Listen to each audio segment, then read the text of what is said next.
We're recording. Okay. Now, I'm always so excited about the class because you guys bring up some great stuff, and then during the week, let a few of those things cook. And so I'm going to start with a few items from last week's class. Now, the first has to do with that business I put up about hierarchy, taxonomic hierarchy of meaning. And I remember we did this. We had this in the on air, and I'll transliterate that, which meant man, or it could mean husband. So man, or you add in an extra component, i.e. married, and then you get husband. Now, note that I'm going to speak sort of popularly here, the same word is conveying two different things, but according to our analysis, it's only adding in one fact, the thing about marriage. But each of these is on a different place. And I want you to look at what I've got here. On the taxonomy of meaning. That is to say, they're not like man and husband are not just different meanings kind of on the same level. Husband is man plus the extra specific component of marriage. See? So it is a more specific word than man.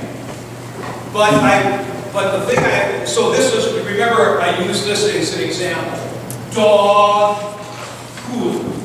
See, like this. So poodle and dog are not on the same level semantically because poodle is dog plus extra characteristics. Alright? But with the one with man, note how the same, now listen how I'm going to say this, the same vocable is used for a more general meaning and a more specific meaning. Now, this happens in all languages, and it's what's causing problems in English today with the word man. Because semantically, here's how you lay that out. Semantically, I just kind of said this by the by last week, and I thought, no, I got to talk about this here. Man, woman. See, so there is the more general meaning of man. Like, for example, with anthropology, the study of man, something like that. You're talking about, so on this level, let me put it like this. On this level, it's Homo sapiens. Then you add in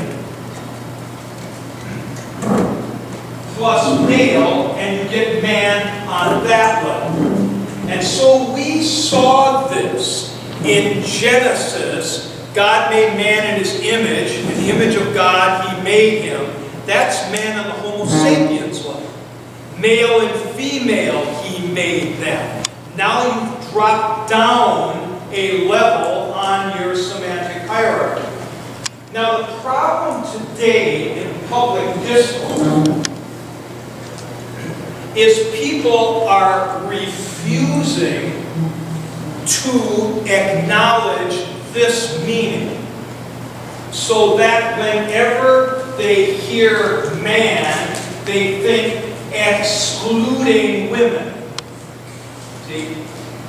But that's not right semantically. Now, if eventually the language wants to cut that out, it can do so. But in terms of the Oxford English Dictionary or something like that, the fact of the matter is, man, like on air, functions at two different levels on the semantic taxonomic hierarchy. See? And you got to be smart enough to know this and to say, if you're talking about, well, for example, there was a book out in about the 60s or something that was put out by our synod on anthropology, and the title of the book was, What Then Is Man? Well, that doesn't mean what then are males. It is up on the top level here of the semantic hierarchy. So, what frustrates me as a linguist is for people to insist that every time the signifier MAN comes up, that you're dealing on that level. It's simply not true. It's simply not true. Now, you can say you hear it that way or whatever, but then that's your problem. That's your problem. It's the language doesn't function that way. Now, notice how our language has doubled up on the signifier. Sometimes there is a signifier missing in the system. And here's an example. And this is from English.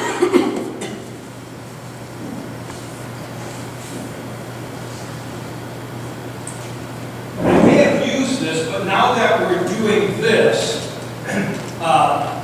this discussion, I'm going to bring this back because it's important. So, did any of you grow up on a farm? Okay, good. So, you have the horse neighs, the cow moos, the chickens cluck, the dog barks, and now, George, all together, the animals, you don't have a word. You, honest to gosh, don't have a word. You have to say something like, make their sound. Or, if you want to be snooty, cacophonize or something like that. But the thing is, we actually do not have a signifier for that. Does this mean that we are unable to build the Verrazano-Narrows Bridge? No! We can do all kinds of stuff like that, even though we have some signifiers missing. Now, why I like this example is that Greek has the opposite problem. For Greek, phoneo, like our word phonograph,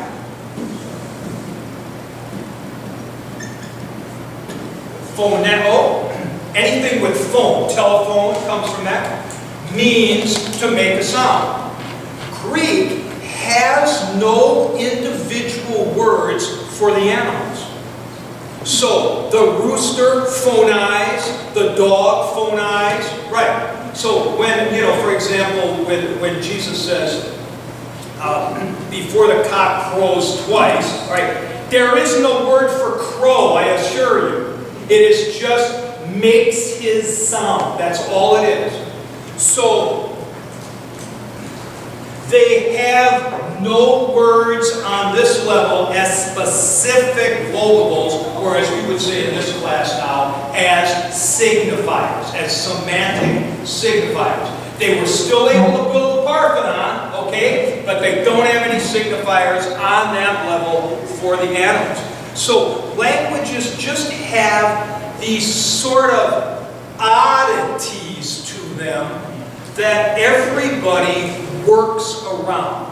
See, the fact that there is no general term higher up on the taxonomy on the farm doesn't mean you can't farm. You can do this. It just takes a little more effort. Thus, we can put it like this. People often say something like, well, Greek is more accurate than English or something like that. None of that's ever true.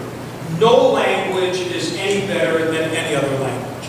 It's just that some languages can do specific things more efficiently than other languages can. See? Now, the English verbal system is, I think, probably the best verbal system of any language.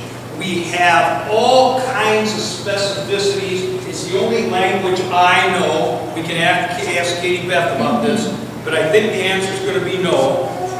Is there in French, en français, is there in French the possibility of doing a pluperfect progressive? See, right. Doesn't mean you can't think the thought, all right? But you don't have, after I had been observing it, see, there's a pluperfect progressive. English can do all that kind of stuff. But Greek has other things that it can do. So it just depends upon which factor you're talking about, and everybody has the ability to work around. Everybody has the ability to work around. I mean, look, German has no simple past tense. Okay? Has no simple past tense. You can say, I have done something, or I was doing something, but there is no form in German that says I did. And yet, it produced Goethe, Schiller, and all kinds of stuff, you know? So, you can work around. You can work around. Yeah. You implied this, but I wanted to point out, you said just because that doesn't exist doesn't mean people can't think that way. Yes. The moment some people hear this, they say, well, in English, they don't think about it. Say, well, obviously, we don't have any problem with thinking about all those animals making different sounds, just ask a group of kindergartners. You can all do it. But they say, well, obviously, the Greeks couldn't, they heard an animal sound. Oh, there's an animal sound. I don't know what kind of animal it was because it's just an animal sound. Just because there was no word doesn't mean they didn't know what the animal was. Yeah. Now this is, sorry, I hate to keep doing this, but this is why your seminary needs a hundred. Because it's easy for people to conclude, and I want you all to listen to this, this is very important. It's easy for people to conclude that what a society, or let's say a group of language users, thinks or can think is determined by the structure of their language. Let me say that again. It's easy to make the mistake of thinking that the structure of the language determines how the people think and what they can think. Now, it would be true to say that a structure of a language may facilitate certain thinking, but it is not, as Gene Bukowski used to say, railroad tracks set down that absolutely determine what you are going to be thinking. Okay? So, this is, get a picture of this.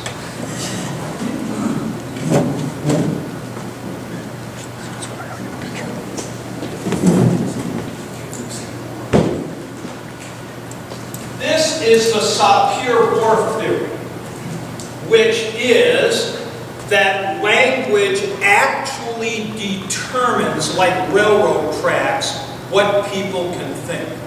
And this has haunted biblical studies for a long time, in that people have thought that Hebrew language is so different from Greek language that they inevitably thought differently. Now, I'm not saying they didn't think differently, but I doubt that it was because of the structure of their language. This is very important. There was a book written in 1961 by David Barr. By the way, this kind of Sapir-Whorf thinking was incarnated in a very important book by a guy named Thorleif Bowman. He wrote it in the 50s called Hebrew Thought Compared with Greek. And he had this theory that the language was determining what was happening. Barr, in 61, published, what's it called? It's sort of like the Semantics of Biblical Language. It's a title like that, in which he sought to destroy the Thorleif-Bowman idea and to say that linguistically things may facilitate thinking, but they do not determine. Now, here's an interesting example. We have purpose clauses. He came in order that he might see the king. We have result clauses. He came with the result that he saw the king. Is there such a thing? Could you say something that has both purpose and result? He came in order that he might see the king, and with the result that he did.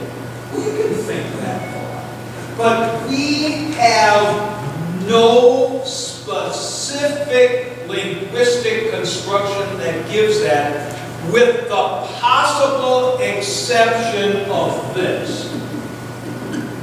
So as to, if you say he came so as to complete the project, it might mean in order to do it, and he actually did it. So it might be a little difficult for us to sort of think that, but we can do it. Greek, I believe, has a construction that reflects that. It's the ice tall plus infinitive clause. So sometimes you got to work hard, but you can do it. If what I'm saying were not true, if I were wrong about this, then translation would be impossible. Because you could not take the thoughts of one language, put them into the thoughts of the other language. Why? Because it doesn't have the same linguistic structure. But obviously, you can do it. Maybe it's hard to get all the stuff, but then you just got to use more words. That, by the way, is what I'm doing in my commentary. I'm using more words to talk, for example, about the difference between a present and an aorist infinitive or something like that. Got to use more words. So we've gone through a lot here, but this you guys asked some good questions last week. They really brought up some important things, I thought. There are just some strange ideas around about the relationship between, this is why I go after you on hermeneutics all the time, is at some point, somebody's got to have a discussion of the relationship between language and thinking. This is actually a big question. It is a big question because it helps to determine what you think's happening in translations. Can Greek ever adequately reflect Hebrew thought, and so on and so forth. Okay, any questions or comments on any of this? Then I was going to go on to that business of salt that you're talking about. Yeah? Well, sort of lineating question. You brought up there, woman, man, woman.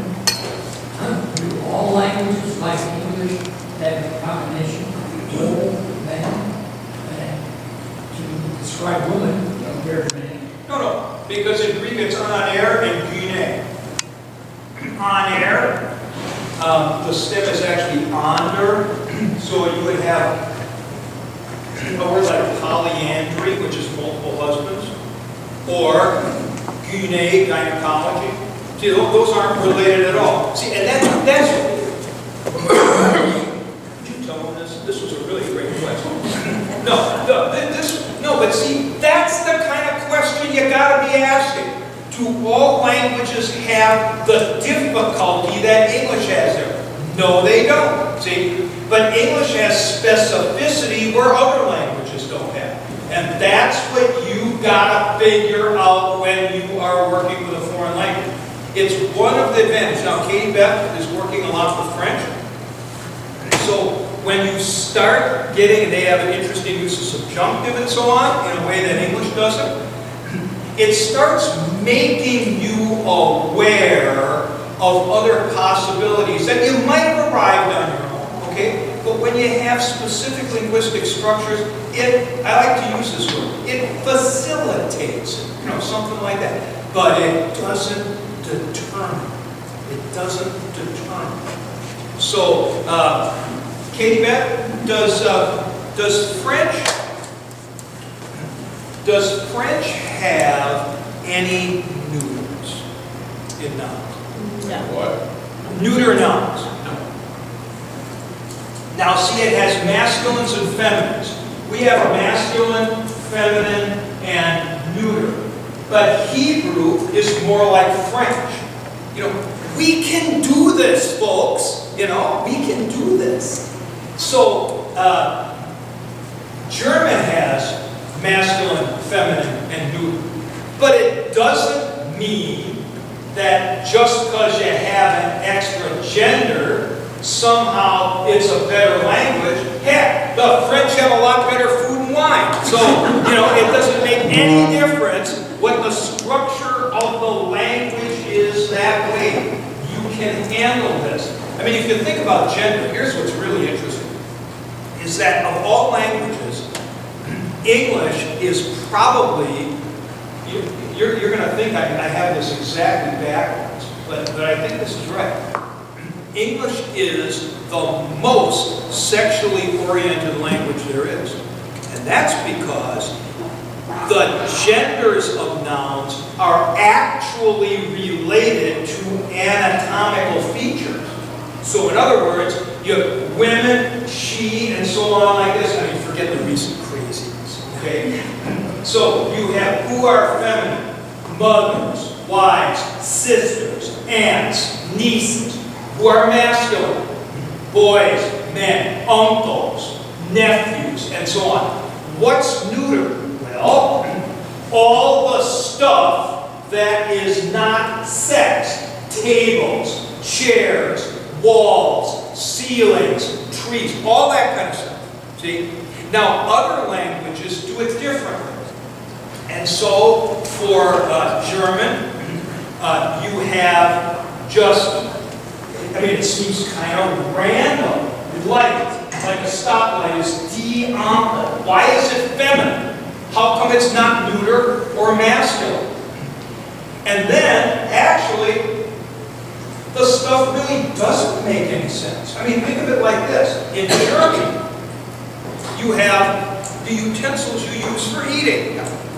You have die Gabel, which is a fork, der masculine, Löffel, which is a spoon, and das Messer, which is a knife. Now, be reasonable, folks. If this would be related to anatomical features, knife would be masculine and spoon would be feminine. All right? So it doesn't work like that. And it's actually quite crazy. When I go to these society meetings, you can't believe how confused people are on this, where they will say something like the following. In Hebrew, nephesh is feminine. Therefore, the Holy Spirit in the Old Testament is a feminine entity.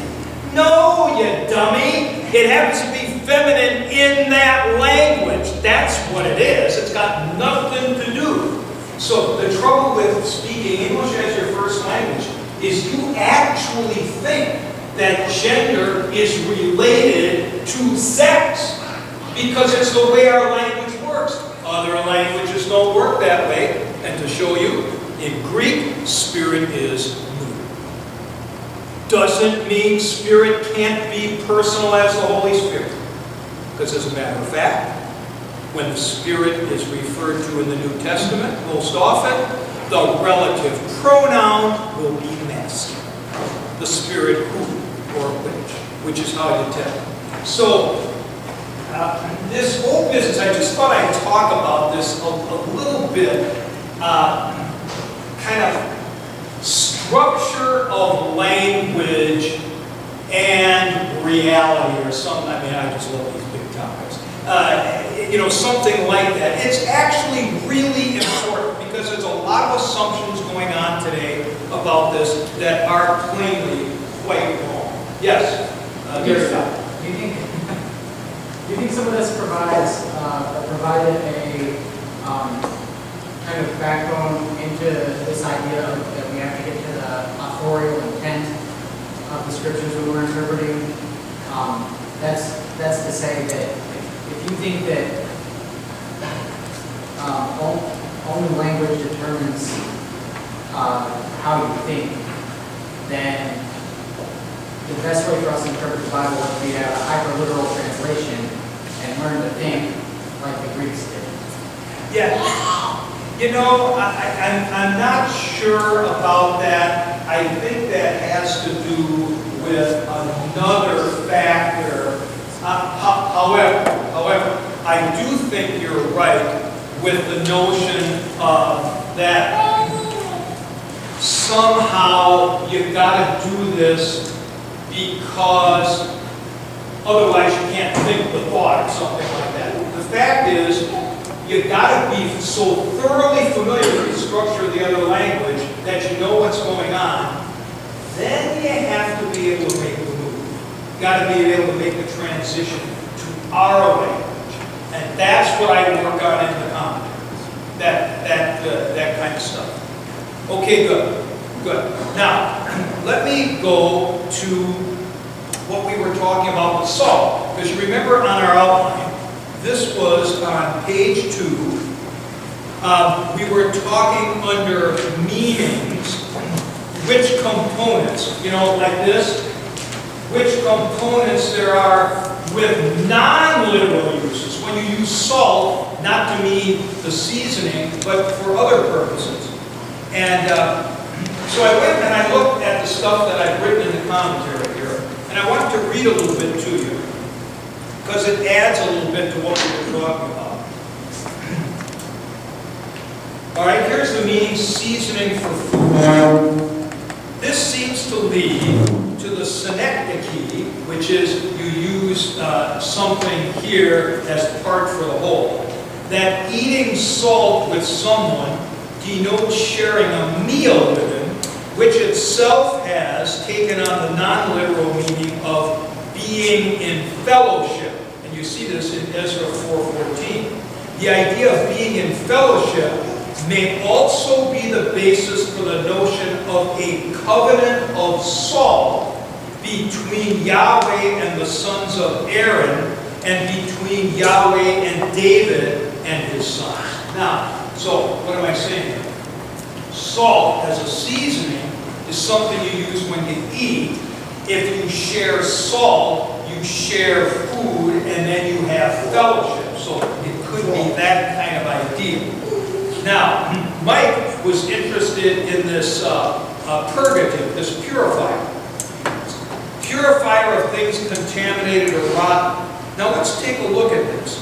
See the actions of Elisha in purifying bad water with salt in 2 Kings 2. So go to that in the Old Testament. 2 Kings 2.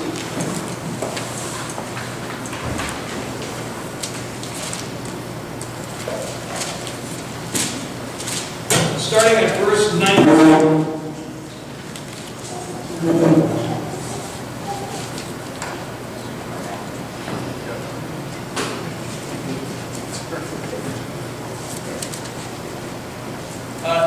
Through 22. Would you read it, Jim? Sure. Now the men of the city said to Elisha, Behold, the situation of this city is pleasant, as my Lord sees, but the water is bad, and the land is unfruitful. He said, Bring me a new bowl and put salt in it. So they brought it to him. Then he went to the spring of water and threw salt in it and said, Thus says the Lord, I have healed this water. From now on, neither death nor miscarriage shall come from it. So the water has been healed to this day, according to the word that Elisha spoke. Yeah, okay. Now, go to the New Testament, and I'm not saying that use as a purgative is necessarily here, but let's look at it. And that is Colossians 4:6.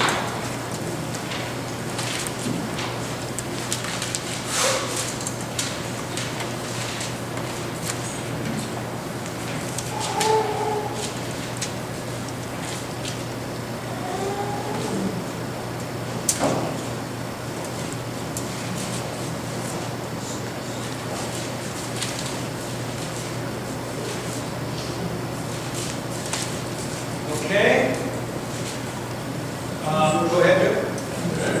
Let your speech always be gracious, seasoned with salt, so that you may know how you ought to answer each person. Okay.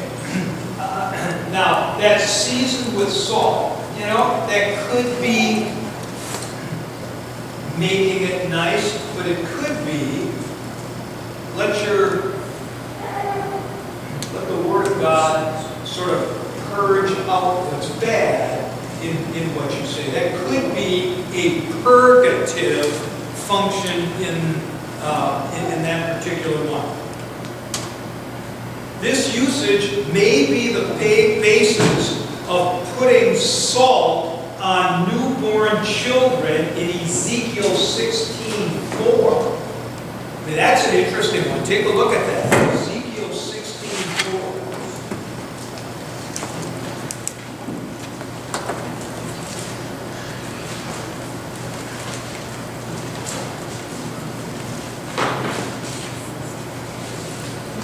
Right before Daniel. Verse 34. Yeah. As for your birth, on the day you were born, your cord was not cut, nor were you washed with water to cleanse you, nor rubbed with salt, nor wrapped in swaddling cloth. Yeah. Now, see, isn't that an interesting reference there? So, what was that idea of being rubbed with salt? Maybe the fellowship idea with Yahweh is in there, but also this purgative could be. Now, remember I talked about salt has the function of destroying fertility. Most people don't ever think of it as this. But salt destroys the fertility of the land. And here I've got an Old Testament thing for you, not just Roman and Carthaginians, okay? Is the action of Abimelech against Shechem. Judges 9:45. Joshua judges Ruth.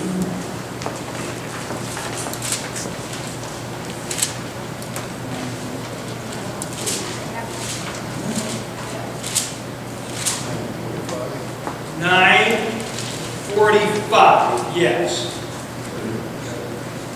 And Abimelech fought against the city all that day. He captured the city and killed the people who were in it. And he razed the city and sowed it with salt. Yep, see, that's why. He razed the city and sowed it with salt. And that will stop any fertility in that area. Now,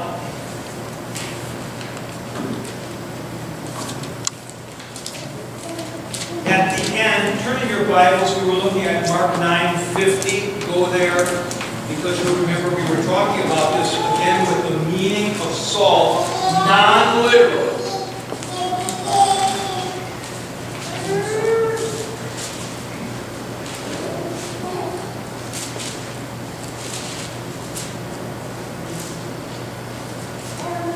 So the second part of 50 says, have salt in yourselves and be at peace with one another. Have salt in yourselves and be at peace with one another. Now, this in yourselves could be among yourselves. The Greek is ambiguous. This is 9:50 of Mark. Let me read to you what I've written in the commentary.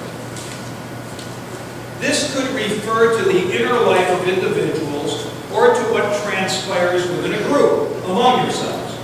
If the latter is in view, then recognizing salt as seasoning and emphasizing the non-literal meaning that develops from it, sharing salt as being in fellowship, may be best. If so, Jesus is urging fellowship which enables peace. If, however, the former possibility is in view, within yourselves, then continuing the theme of salt as a purgative agent is to be preferred. On this possibility, Jesus is saying, have within yourselves that which prevents the continuance and growth of what is not congruent with the reign and rule of God. What then is that salt? to what does Jesus refer. Now notice I'm talking about refer now. Perhaps Ignatius' letter to the Magnesians, chapter 10, verse 2, provides the clue. And here's what Ignatius says. Put aside the bad leaven that has grown old and soured and change into new leaven, which is Christ Jesus. He then continues. Be salted in him, lest someone among you get corrupted, since from the odor you will be reproved. And I've got to note that bad leaven leaves off a sour odor. According to this understanding, Jesus is the purgative agent spoken of in Mark 9:50. For in him, disciples are able to be salted, that is, purged of what does not promote the reign and rule of God. Then I end this, but could it be a double entendre? Could it be a double meaning that Jesus is actually kind of aiming at both of those? But Jesus grabs us in our minds here. I mean, you know, he says stuff like that, and there's just all kinds of possibilities. Yeah. So when you come there, you're sort of leaving it up in the air. Because I think that's sort of what Jesus himself does. I think it's the purgative idea, but I can't discount the order. No. Okay. And being at peace also gives you another view. Yeah. Be at peace with one another. Now see, what's interesting is this whole section of chapter 9 started with the disciples arguing who was the greatest. So it kind of brings it all the way back to that. Right. Okay, good. Any questions, comments? Yeah. Going back to our overview here, the reason it's difficult for people to understand all of this is because everybody speaks a language, and so everybody thinks they know what linguistics is. Yeah. It's about the same as people who flown on a jet know how to fly a jet. No. Just because you can speak doesn't mean you know what's going on. And unfortunately, about 75% at least of what gets popularized in linguistics is wrong. Yeah. As in their war, the idea that the Eskimos really know snow because they have 50 words for it. And something else. A book I saw at Barnes & Noble we used to call untranslatable, which would give words 10-syllable Finnish word, which can't be translated. Immediately gave the 20-word phrase, the snow that falls, that melts off the roof at the beginning of spring every year. Yeah. Well, wait a minute. If it's untranslatable, Yeah. how can you translate? But we have these concepts of what language is, and much of what's popularly used is wrong. Now, just to take your example, that's a really good example, is when you say it's not translatable, here's what's true. It's not translatable as efficiently. See, you got to use a big, long phrase, but it's not like you can't know that. Now, I have no idea what, let me see, I cannot conceive of the first snow melting off the roof. No, I can't see it. It's not ever, obviously we can't. We just can't explain it. Well, you know what, my wife and I have discussed this now. It's kind of like words for color. Now, men are linguistically checked when it comes to words for color. They have red and blue. All right. But now women are going to have things like puce, magenta, fuchsia, that's my favorite, fuchsia. Yeah. So, you know, what's the difference between fuchsia and magenta and so on? Now, if you have these words, you sort of pay attention to the colors a little closer. If you don't have that, it doesn't mean you can't notice the difference. See, that's the thing. You just say, that's a kind of a purpley red, or something like that, rather than magenta. So, yeah, that's why I say, a big vocabulary facilitates noticing, Not having it doesn't prevent you from those. And I like your point very much about translating. It's not untranslatable, but it may be clunky. See, what you do may be clunky. And so, that's kind of like, for example, I read some years ago somebody saying that the point of a play, let's say Shakespeare's Othello, the play has to be performed. You cannot, according to this theory, state its point in words. Well, of course you can state its point in words. The point of Othello is, finally, jealousy destroys the object of its desire. Here's what you can't do. You can't have the same impact if you don't see it. See? The sort of truth about it can be stated, but until you see this go on, the power of that thought is different. But that's not a semantic issue. That is a pragmatics issue. That is a matter of impact, and we'll talk about that, I don't know, maybe in 2020. All right. So thank you for this. That is really great. Yeah, and the fact that we sometimes borrow words instead of translating them doesn't mean they're untranslatable. We use Schadenfreude in English. Yeah. And if you said, well, that's not it's untranslatable, that means Schadenfreude, and we can't tell you. And it means joy in somebody else's misfortune. But it's easier to use Schadenfreude, and we do. Yeah, or you say kindergarten, which is a good example of German. So, what would we say? The grade before first grade. Well, yeah, kindergarten. I think another kind of misunderstanding of translation that you're getting at is that you can't just jump from one signifier in one language to another signifier in another language. There's no such thing really as a word-for-word translation. You can't just ignore the signifier. Because even if there are words that are seemingly word-for-word, they can still have different they have additional components of meaning that come along with that. Or connotations. Now, what's the difference between a denotation and a connotation? A denotation, necessary components of meaning. Connotation, usual ones that come along. Okay? So, if you had something like automobile, necessary components would be, it is driven by an engine that is carried by the vehicle, has 4 wheels. Now, when you start talking about connotation, that would be something like, has doors. But then you have these Jeeps that are just open with frames. See?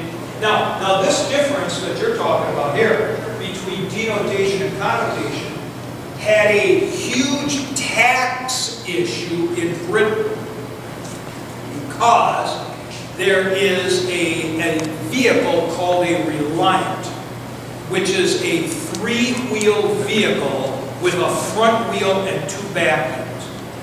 The question is, was it an automobile? And really, what they're arguing about is 4 wheels a necessary component of meaning of automobile? Interestingly, they decided that it is. And the people driving Reliance only had to buy a motorcycle license.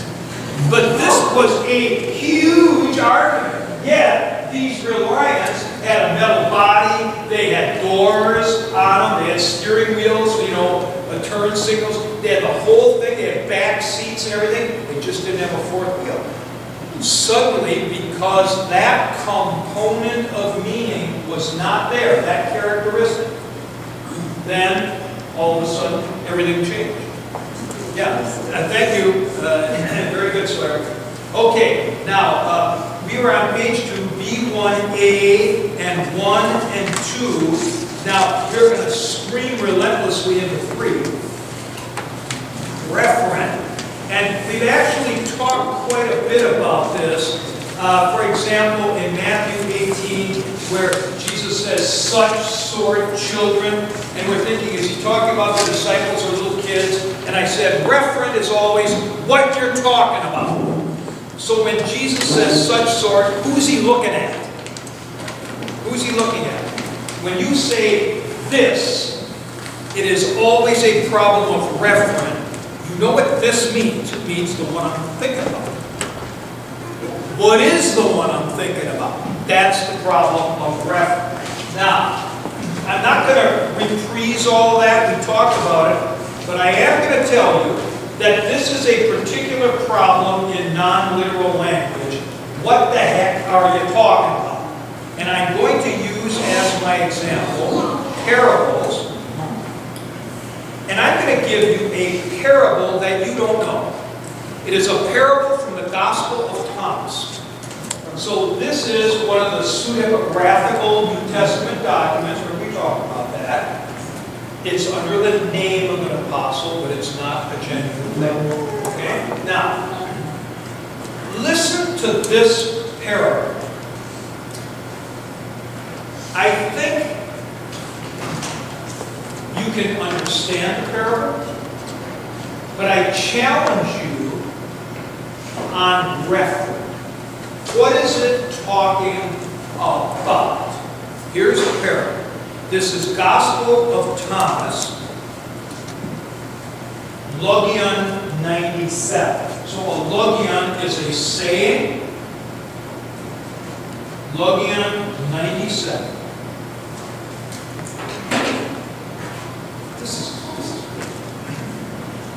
The kingdom of the Father is like a woman who was carrying a jar full of meal. While she was walking on a distant road, the handle of the jar broke, and the meal spilled out behind her on the road. She did not know it. She did not perceive the accident. After she came into her house, she put the jar down and found it empty. What the heck? Sorry, what's that talking about? Is the woman you? Is it a woman? Is it Jesus? What's that about? What's the jar? What's the meal? What's breaking the handle? We don't know what the referent is. So we really don't know what the lesson is.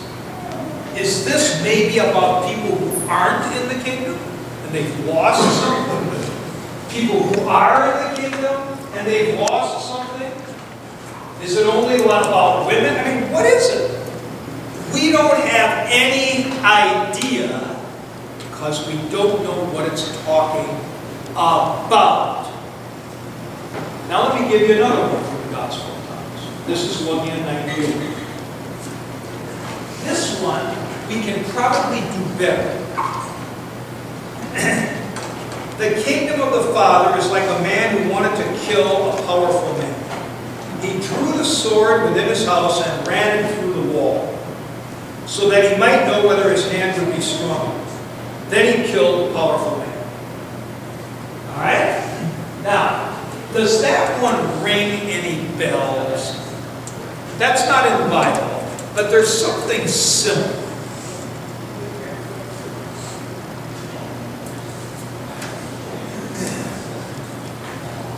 No?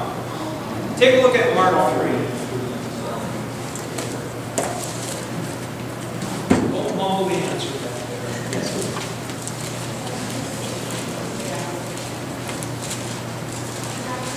We give things away, we're going to vote for you for president.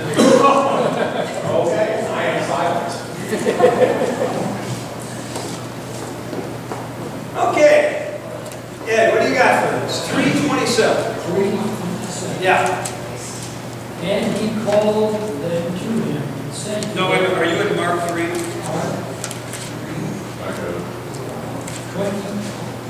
27. This isn't the New Testament. But no one can enter a strong man's house and plunder his goods unless he first binds the strong man. Then indeed he may plunder his house. Okay.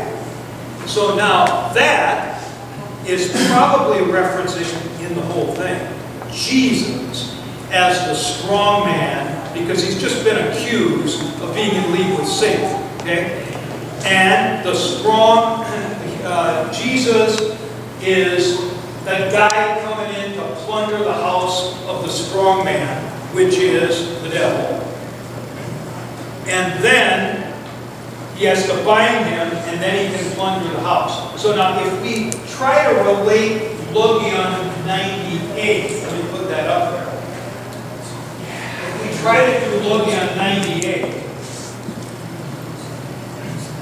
sort of in concert to that, then Jesus would be the one drawing the sword, running it through the wall to see if he can kill the powerful man.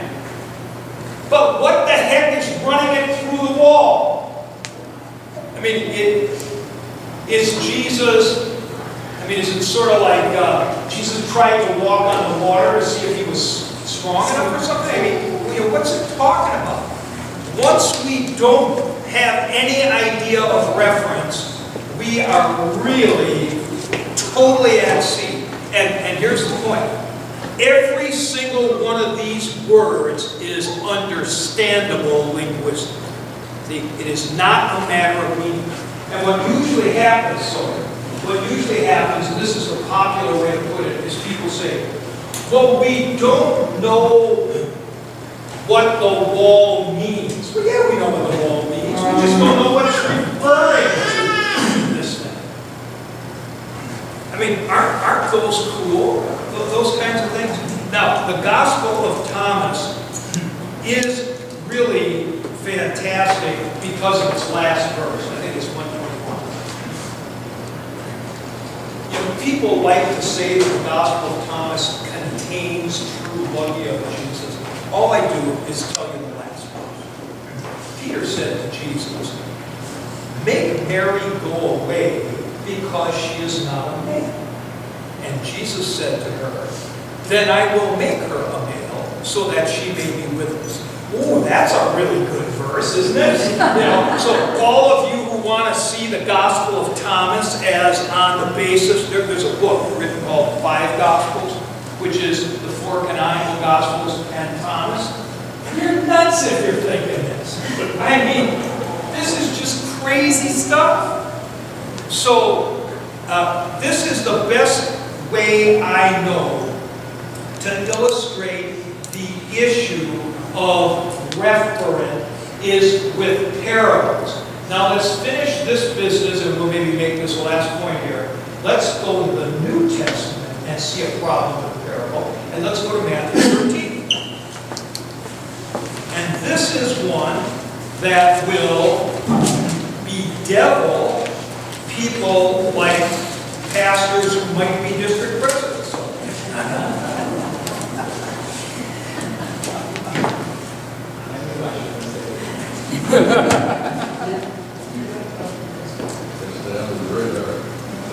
Okay, verse 44, Matthew 13, verse 44. All right, Jim? The kingdom of heaven is like treasure hidden in field, which a man found and covered up. Then in his joy he goes and sells all that he has and buys that field. Okay. Referent issue. Who's the man? See, we know what anthropos means. It means a human being. Okay. Who is the man? Now let's put the future district president to the test. All right? Who is this talking? This meaning the man, or this meaning the treasure? No, the man. Oh, let's see here. Now, I will give you this here. I'll talk a little bit to give you some time. It is the flip side of the question, what's the treasure? Okay, so you're going to have to figure out the man and the treasure. So you're preaching in an hour. What are you going to say?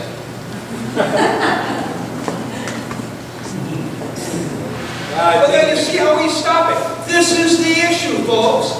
You can look up the word anthropos till you're blue in the face. It doesn't make any difference. It's a referent problem. It's not a meaning problem.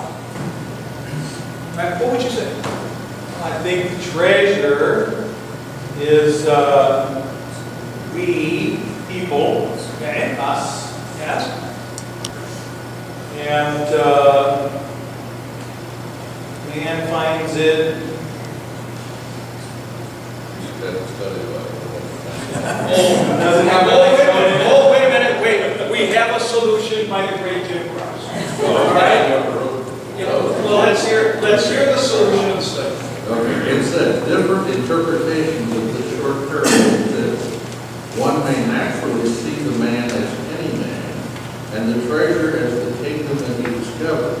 However, a more Christological interpretation describes the field as the world, the treasure as you, the hearer, and the man as Christ, who gives up the glory of heaven to men. Okay. We're on the right track with the Christological. Yeah. Now, see, with the Christological, here's the thing. Where is this parable located? It is in chapter 13. And the parables of the kingdom are universally about the reign and rule of God come in Jesus. They are not about you. Not about you. They're about the reign and rule of God come in Jesus. So the Christological interpretation contextually is the likely one. The treasure goes back to Exodus 19, where God's people are called his segulah, his treasure, and the field is the world. Okay? Now notice how I'm working on reference here. Now, the beauty of this parable, if we take the Christological interpretation, is this. The man can only obtain the treasure by buying the field. So he does not just redeem Israel, but he has to buy the whole world. That's exactly right. And give up all he has. And give up all that he has. That's exactly right.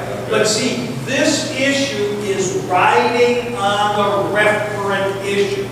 And you can just go around and look up all kinds of stuff, and it's not going to help you meaning-wise. So, my theme here is, and we'll end with this, so we have done, under B1A, we've done 1, 2, and 3, and these are your main items. Well, holy cow, look who's come in here. Let's see what the president of our synod has to say about the South-Pure warfare. Is this still a Missouri Synod church? That's the first question.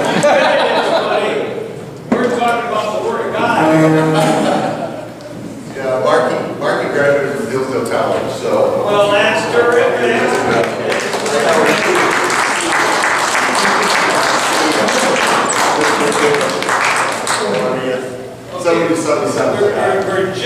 We're just concluded. It is so great to see you, Kathy. This is Kathy, this is Matthew over here. Yeah. And this is Courtney, his wife. Ah, good. Very good. We just couldn't not say hi. So, sorry to interrupt you, Jim. No. We're just finishing our Bible class. We're doing basic principles of interpretation. I bet you are. Listen, thanks a lot, folks. We'll see you next week.